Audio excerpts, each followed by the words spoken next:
ये वीडियो देखें फिर बात करते हैं। अभी सिर्फ 3 महीने हुए तेरी शादी को और तूने सारी कमाई बेगम के हाथ पे रख दी। अब्बा जी सारी कहाँ रखी है उसके हाथ पे? 1 लाख रुपए तो दिया सिर्फ, बाकी 10,000 रुपए तो मैंने अपने पास रखे हुए हैं। उसे देने थे तो 5-10 हजार देता, सिर्फ उसी का खर्चा पानी, बाकी अपने पास रखता। घर का खर्चा मर्द ने चलाना होता है, औरत को क्या पता फजूल खर्ची कर दे तो फिर क्या करेगा तू? घर उसी ने संभालना है, उठाएगी जिम्मेदारी समझदारी से। कहीं सच में ही ना उठा ले घर को। तेरी मसरूफियत बढ़ गई थी तो तू मुझे दे देता। अच्छा अब समझा, आप चाहते हैं कि मैं पैसे आपके हाथ पे रखता रहूं, ससुर बने रहें, सास बनने की कोशिश ना करें। जेब नहीं देता आप। आज की औरत समझदार और पढ़ी लिखी है, आप सुकून से बैठें। मैंने जो भी किया ना बिल्कुल सही किया। तूने नया मोबाइल लेना था, 12,000 कम हो रहे थे ना? हाँ वो तो अभी भी कम है। क्यों आप दे रही है क्या मुझे? जी मैंने इसलिए कॉल किया है, अभी आके पैसे ले जा मुझसे, जल्दी आ जा। गोली की रफ्तार से भी तेज है मैं। ओए आ गया तू? मैंने ये पकड़, पूरे 20,000 है, इसमें से 12,000 तू अपने मोबाइल की रख लियो और बाकी जो 8,000 है ना उसके अम्मी को 2 ब्रांड की सूट ले दियो। ठीक है समझ गया।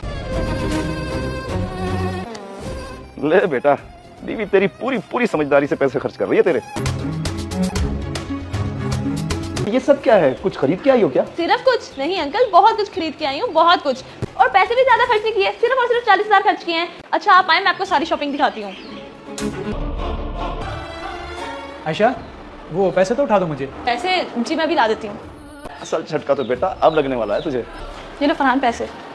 थोड़े से क्यों ले आई हो भाई? सारे ले आओ ना, दूध वाले के भी देने हैं, बिजली का बिल भी भरना है और बाकी ग्रोसरी भी लेनी है। यही सारे पैसे हैं फरहान, 10,000 रुपए। क्या 10,000?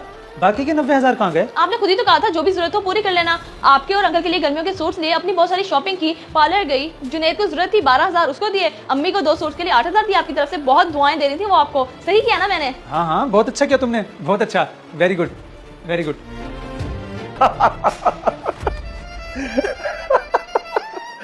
आपका हंसना बनता है अब्बा जी। जब मैंने तुझे समझाया था उस वक्त तो तेरी समझ में कुछ भी ना आई। जितनी समझदारी से तेरी बेगम ने पैसे खर्च किए ना, मैं सब चुपचाप देखता रह गया। तो अब्बा जी आपने उसे रोका क्यों नहीं? या फिर मुझे ही बता देते। 1 हफ्ते में 90,000 रुपये खर्च कर दिए उसने और आप चुपचाप सब देखते रह गए। मैं बाहर मसरूफ रहता हूँ, कहीं मुझसे खर्च ना हो जाए, इसलिए इसके पास रखवा दिए कि बचत हो जाएगी। ऐसी बचत हुई कि कुछ भी ना बचा। देख बेटा, अब रोने धोने या पछताने से कुछ नहीं होगा। ये सबक है तेरे लिए।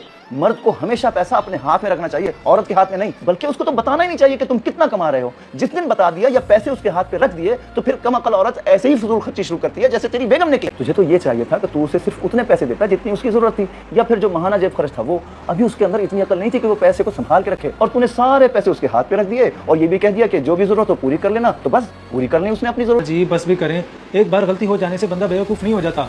अब से सारा खर्चा मैं खुद किया करूंगा, उसे सिर्फ जेब खर्ची दिया करूंगा। एक काम तूने अकलमंदी का किया है, ना बीवी से लड़ा है और ना ही उसे डांटा है। चल अब ऐसा कर, तू दूध वाले के पैसे तो दे, बिल मैं खुद भर दूंगा। ठीक है। इस वीडियो को देखकर आपकी क्या राय है कमेंट्स बॉक्स में मुझे बताएं।